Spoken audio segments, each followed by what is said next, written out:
For retired four-star Army General Stanley McChrystal, managing risk is in his DNA.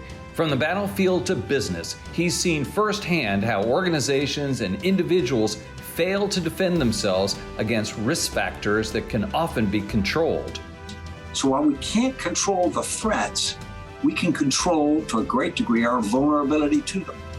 In this episode of Influencers, I speak to General McChrystal about some of the biggest risks we face today and how we can better prepare ourselves to face new risks in the future.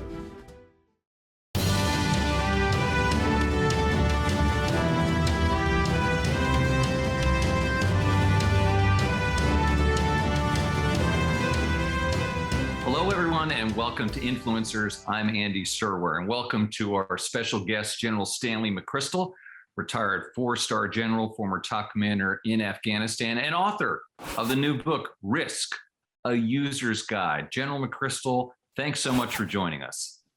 It's my honor, Andy, and please call me Stan. Okay, we'll call you Stan. Thank you very much. Great to see you.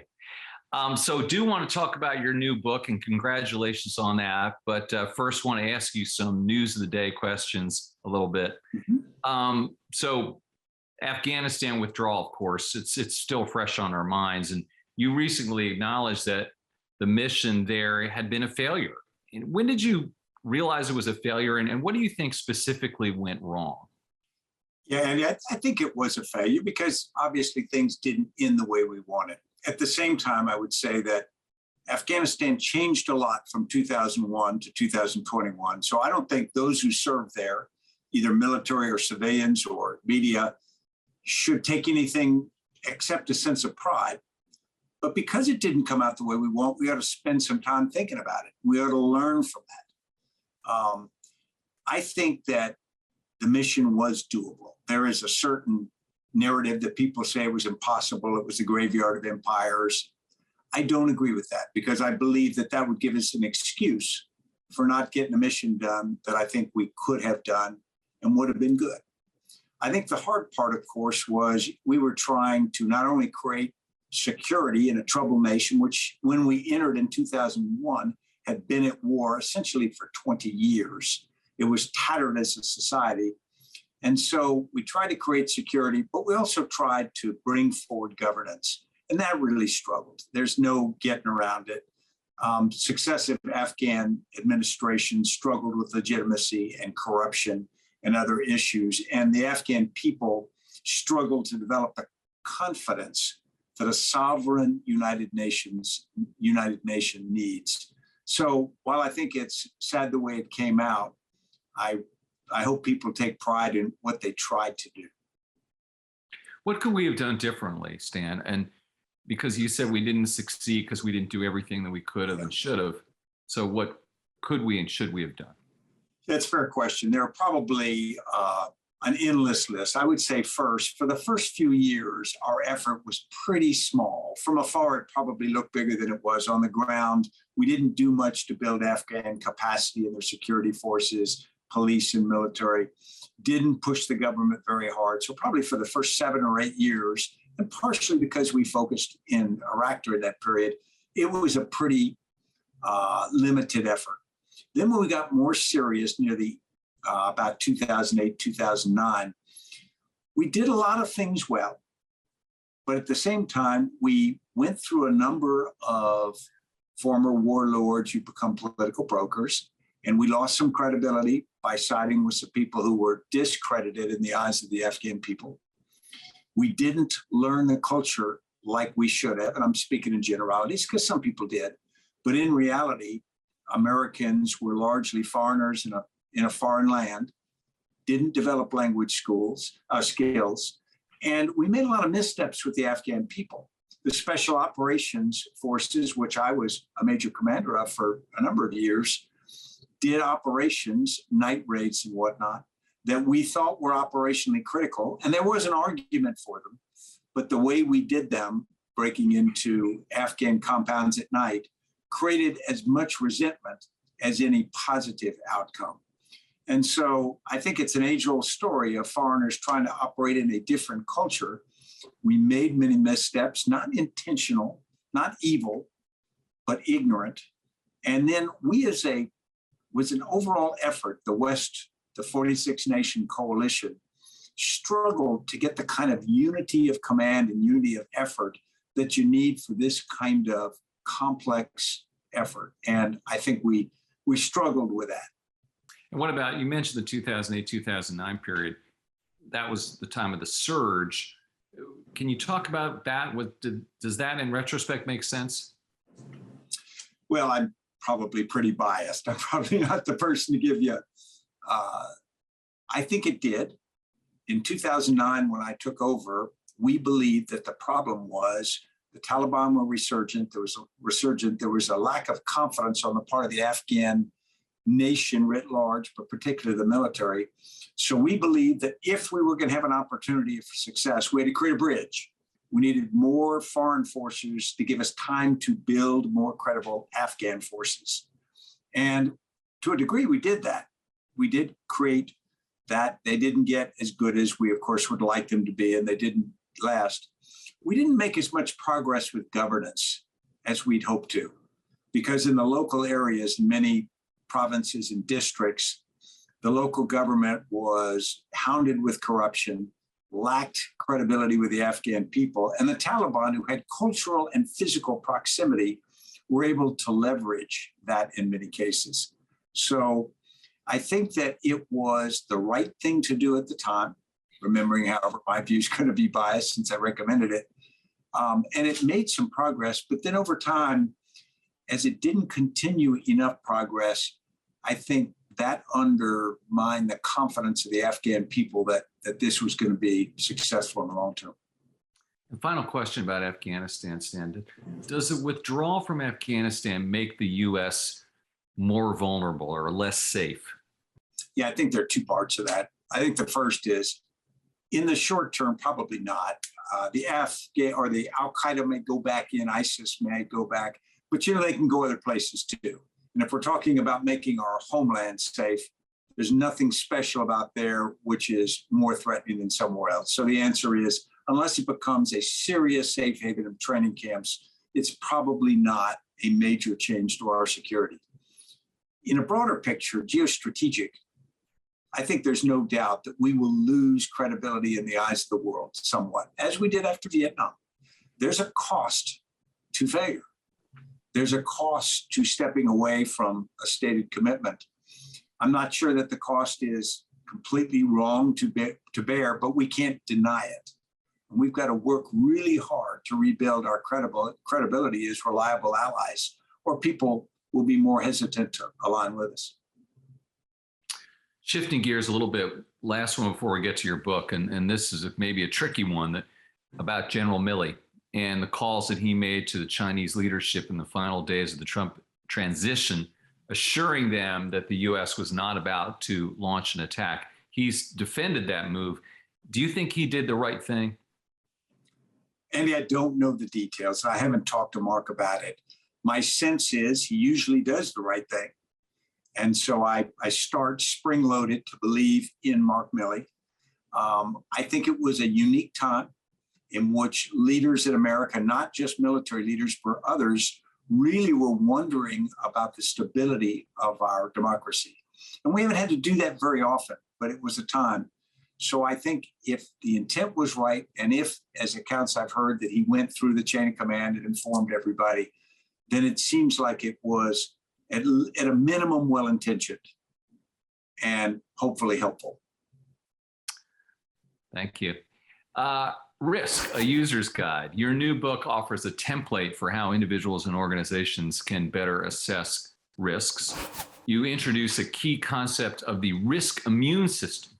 So what is that, and how does it change the way we think about managing risk? Yeah, it's interesting. We started studying for this book and came away with the conclusion the greatest risk to us is us. And that's a disturbing conclusion to begin with, but it was borne out by experiences we had. If you think of the human immune system, it's a miracle. Every day, we're estimated to get 10,000 microorganisms ingested into us, any one of which could make us sick or kill us. And yet, you and I don't get up in the morning worried about our human immune system. We just assume it's going to work. in its function of detecting each of those potential threats, assessing each one for its level of threat to us, responding to it, destroying it if need be, and learning from it so it's better next time. It's a miracle. Now, organizations have much the same, and I think of a nation or society as a large organization, but also smaller organizations as well. And what they really have to do is they have to respond to risks. Now, if you look at how most of us do, we look out on the horizon, we look for external risks. What's going to come? Is a meteor going to come? Is the interest rates going to rise? Whatever it is. And we're not very good at predicting them, either in their timing or exact nature. And yet, the thing we do have agency over is ourselves. So while we can't control the threats, we can control, to a great degree, our vulnerability to them. And what we can do is make sure that our risk immune system, which we have described as having 10 risk control factors, starting with communication, including narrative, timing, action, diversity, bias, a number of things that all give us the ability to detect risks as they arrive, assess them, respond, and learn from that. So when you have a healthy system, things go pretty well. Take COVID.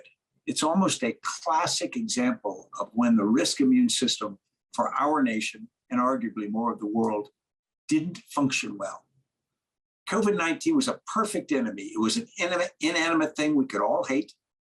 Even though we call it a novel coronavirus, it wasn't novel. In reality, that particular version was, but we get viruses and potential pandemics with real regularity. They are inevitable, so they're predictable.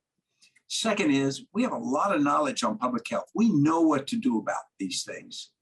And then the third case, which was unique this time, is we got a medical miracle. Scientists pulled a rabbit out of a hat and produced vaccines in record time. So if you line up those advantages, we should now be getting together and literally celebrating just how well we as a nation came together, arose to first combat and then defeat COVID-19. But instead, we're burying the 700,000th American. And where did we fail? We didn't communicate clearly. We sent mixed messages. We had a narrative that was undermined at times by counter narratives, first within official circles, and then, of course, in unofficial things as well. We had a lot of inertia. We couldn't move when you need to. And of course, a pandemic means you have to get ahead of exponential growth. And so we didn't. And I would argue we had a failure of leadership, not in just one case, but many failures. And of course, there were some bright spots as well.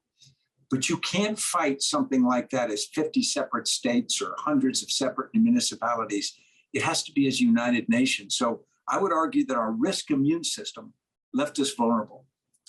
And right now, I mean, just sticking with COVID, I mean, it seems like the biggest impediment is vaccine hesitancy, and it has been maybe for a while. So how would we overcome that, given what your research has told you doing the book? Yeah, I would say the things on that started with communication. Early, we needed to communicate a clear message that wouldn't be complete as you're still learning, but a clear message and send it out. This is a nation at war. And these are the things we, this nation at war against COVID, have to do. We need to get a narrative that says it is our responsibility to be part of that war. Part of that is getting vaccinated, not to protect ourselves, but to protect our flanks, to protect our comrades, to protect the other people who rely upon us.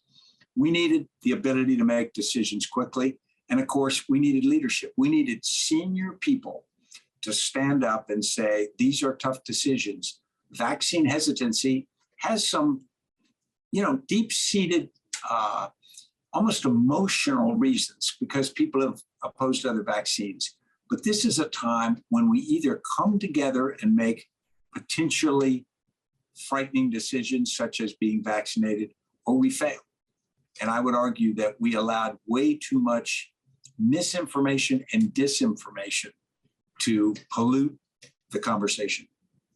Does that lend itself to a national vaccine mandate, therefore? Yeah. Personally, if you're asking Stan McChrystal, I am for that. I think that We have certain mandates. We say you must pay your taxes. You must serve in the military if the nation is threatened. There are things we do as part of the covenant of being a citizen in the United States of America. There are responsibilities that go with rights.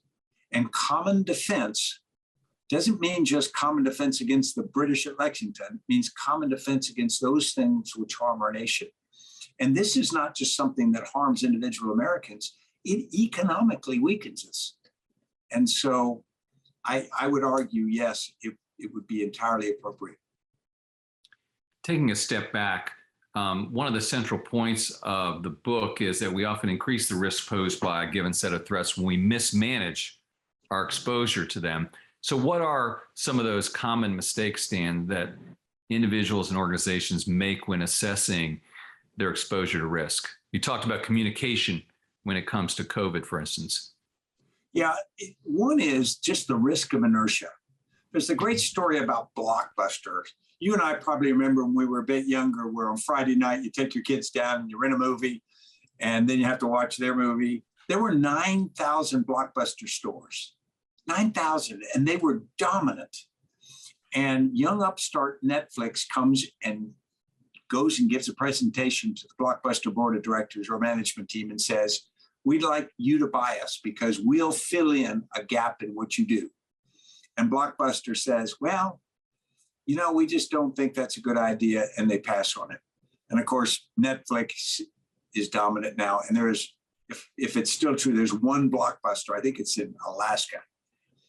So the inability to overcome inertia, those things which mean an object at rest stays at rest, takes a little bit of courage, takes a little bit of foresight, but mostly it just takes the need to move. You, of course, know that the 9/11 Commission came away with the conclusion that all the information to stop the 9/11 attack existed inside the United States government before. But in many cases, it was an inability to make a decision to overcome inertia. So that's one of the biggest. Yeah, and that's another interesting point. When you talk about institutional failures over the last 2 decades in the book, you examine a bunch of them. You talk about 9/11. We talked about COVID. And by the way, my understanding is you provided consulting services for the city of Boston and the state of Missouri. So you were actually hands-on, have been over the past 18 months. But you got COVID, 9/11, Great Recession. Do you think that these have damaged public trust and are in part to blame for why people seek out information and advice from alternative sources? And how do we restore institutional trust, Stan?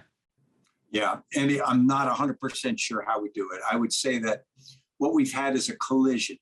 A collision is between, there was partisanship already growing in American politics, tribalism, and then information technology just made it so much easier to pump information out everywhere, basically lowered the cost of information distribution to nothing. And so what's happened is we don't know what information we believe anymore. We used to look at big media and we said, well, at least they had a process that went through an editorial process and they vetted before they put it out. And they might get it wrong, and it might be a little bit conservative or a little bit liberal. But nowadays, I think we doubt even things which were previously viewed as fairly legitimate and rock solid. I think that's gone. I think we're going to have to rebuild that slowly, but I'm not sure how we do it. I think we have to begin a bit with holding people accountable for misinformation. And you start to run into First Amendment challenges, but the question is, if I propagate information that I know to be wrong, and it has a demonstrable, potentially dangerous effect to society, shouldn't there be some way we can hold people accountable for that? Sounds like you're referring perhaps to the Facebook whistleblower case a little bit, right? I don't know enough about that one to speak at any level, but it certainly raises the issue of the power or the responsibility each of us has in the process, where whether the person initially communicating, whether we are the platform that's facilitating, creating the opportunity, or whether the person that's retweeting or repassing information, it all becomes part of potentially negative cycle. What risks should corporations be focusing on the most, Stan? How do they prioritize them? I mean, my understanding is when you were on the board of Deutsche Bank, you're the only person from outside the banking industry, and that was made the thinking they're very insular. But you've got climate, China, terrorism, so many things. How does management prioritize these? Yeah, it's interesting. They did a poll some years ago of CEOs, and they asked them to give their top 10 risks, and they were uniformly external. They were things outside the company. And then they looked at firms that failed. And most of the time, the failures came from internal issues. We're just hardwired to look external. So what I would say is, we still need to look external. We still need to understand the cyber threat, the terrorist threat, and competition from other organizations and nations. But the first thing we can do is get our house in order. The greatest threat to American society right now is the inability to get stuff done. If you think about it, we are struggling to get basic legislation through Congress. We are struggling to convince the American people that our political process is entirely legitimate. It was always more or less sacrosanct.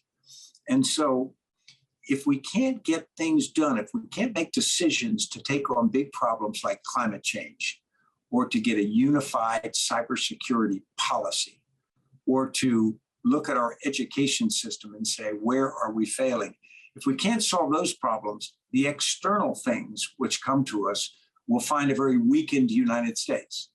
If we are robust and resilient internally, I would argue we can handle almost any external threat that arises.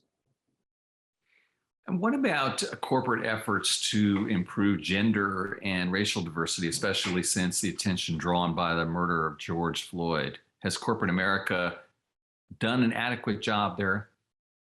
I think corporate America is moving in the right direction, at least with the right intentions. One of the things we cover in the book is the issue of diversity, and we use the Bay of Pigs failure as a lack of diversity. And if you think about John F. Kennedy, early days of his administration, he assembles a bunch of white guys to look, old white guys, to look at this plan, because that was the US government did. But we cite a lack of diversity, not because they were all old white guys, but because they didn't have differing perspectives. So what we argue in the book is real diversity is different experiences, expertise, and perspectives. It's really independent of gender and race and things like that that are overt. Those are equality of opportunity, and that should be absolute. We should push hard to make that a reality. But organizations need to be diverse, not because it's legally required, but because it's smart. If you are not diverse, you have blind spots. And if you have blind spots, you have vulnerabilities of your own making. If you look at the board of directors of Theranos, a lot of talk about that now, really had a group of people who weren't qualified and were not particularly diverse, trying to provide oversight for something that was challenging. And so I would argue that diversity needs to be something that is an operational necessity. And I think, again, corporations are moving in that direction, but in some cases it's kind of halting. Actually, the number of female senior leaders in companies, CEOs, has not increased like it ought to. And so I would argue that much more needs to be done. I want to ask you about President Biden's leadership, Stan, since he's taken office. And can we even make an assessment now without seeming to be partisan? How would you assess his leadership? That's a fair question, because we are in an age where if you say anything, then it can be viewed as from one side or another as very negative. You know, I know President Biden. I haven't known a lot of presidents. I've known a few. And the thing that I judge a leader on is really twofold on decision making. The first, do they make decisions based on values that I think are legitimate and I admire? Honesty for the good of the nation, et cetera. And I think that he does. And then the second, do I think that he makes credible decisions based on a probability of success? You can't hold a leader responsible for the outcome of everything, because part of that is chance. and things outside their control. I think President Biden listens to advisors. He applies some admirable qualities, which I have great faith in, and then he makes decisions in a legitimate fashion. And so in my mind, that's all I can ask for in a senior leader. I mean, I can hope that they're lucky and everything comes out perfect, but that's not necessity. So I feel pretty confident with someone with that kind of value set in office. I want to ask you about AI, artificial intelligence, because you wrote, ceding the ability to manage relationships to an algorithm, we rolled a dangerous die. What are the specific uses of AI that concern you? And then we can talk about AI weapons, and that's really scary stuff. But let's talk about it generally and then specifically with regard to the military. Let's talk about something we all get. We call company X and we get this recording that says, if you're calling about so-and-so, hit 1, if you're calling about so-and-so, hit 2, and you go for a while. And by the time you get to 8 and they didn't cover your problem, you're furious and you just want to talk to someone. You want somebody to take your problem for you. And if I'm a company and I put that in, I save money. I don't have to train anybody. I don't have to give them overtime or any of that. But what I sometimes don't know is how many times does Stan McChrystal or Andy Serwer call, and then I just say, I'm done with you, and I go to a competitor. And so we need to understand that when we use technology, there can often be, two edges to the sword. I think that AI ups the game there. We start to think that artificial intelligence can do processes for us, some of which it can do, and some of which it will make decisions different from the way that we want them to be made, or either impact us or the organization. And the problem is knowing it. It's hard to have a complete understanding of, in a modern organization now, what decisions are actually being made algorithmically and what are being made by people. And so when you don't have that, I would argue you have the risk of no longer having real understanding or control over your organizations. You mentioned AI controlled weapons. People say we'll never give control over lethal strike to artificial intelligence. And I say that's wrong. We absolutely will. Because at a certain point, you can't respond fast enough unless you do that. A hypervelocity missile, hypersonic missile coming at a United States aircraft carrier, you don't have time for individuals to do the tracking. You don't have time for senior leaders to be in the decision loop, or you won't be able to engage the missile. So you've created technology, you put in processes for it to operate, but then to operate at the speed of war, you're essentially turning it on and trusting it. And that can be pretty frightening, particularly if the potential of malfunction or spoofing or any of those other things are in. Yeah, I've read some articles about that are terrifying. I mean, as if war isn't terrifying enough already. Some of this stuff with drones in the battlefield, and it's just, and it's the chance of mistake and error that makes it even more scary, as you say, I think, right? As time compresses, right, the chance of error just skyrockets. Right.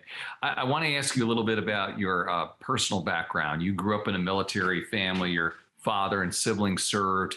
How does that close relationship to the military shape the way you pursued your career afterwards? Yeah, it's interesting because I was born in an Army hospital. My dad was a soldier. My father's father was a soldier. My 4 brothers are soldiers. My sister married a soldier. I married the daughter of a career soldier. Her 3 brothers are soldiers. Her sister's the widow. It's pretty out of control. But it's what I always wanted to be from my earliest age. And so I identified myself as a soldier from age 17 when I entered West Point.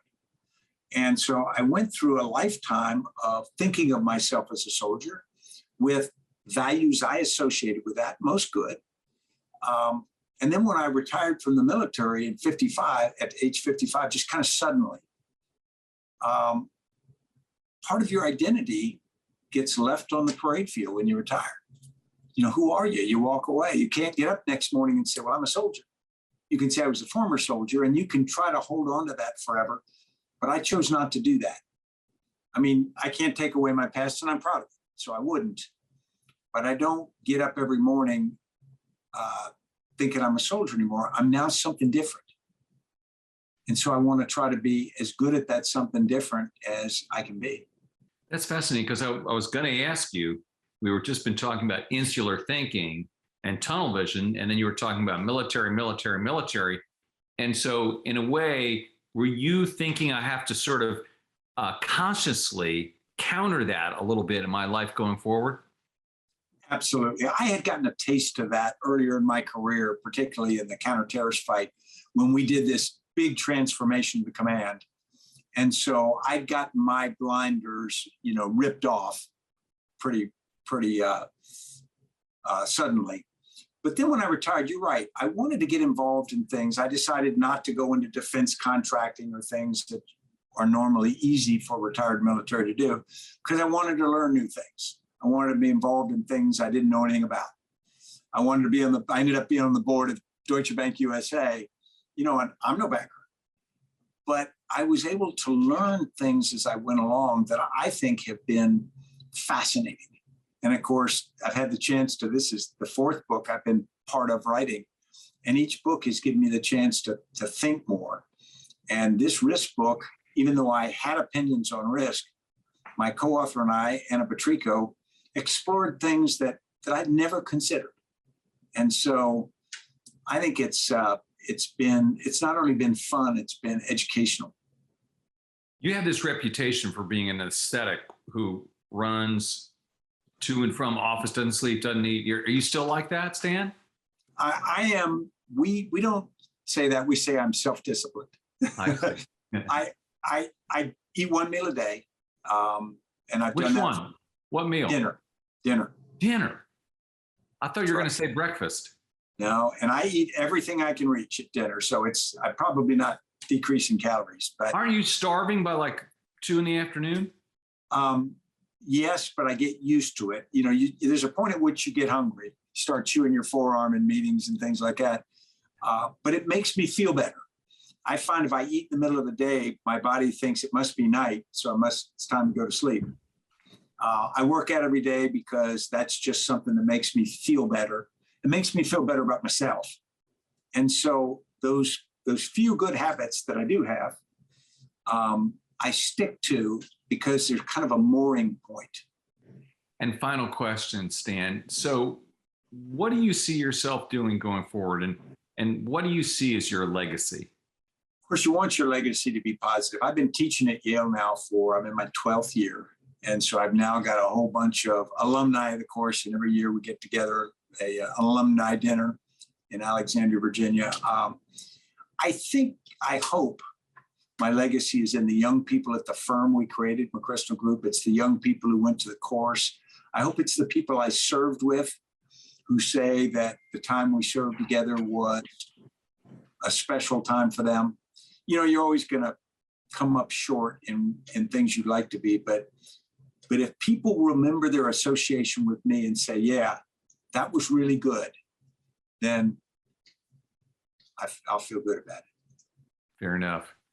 Retired General Stanley McChrystal and author of the new book, Risk, A User's Guide. Thanks so much for joining us.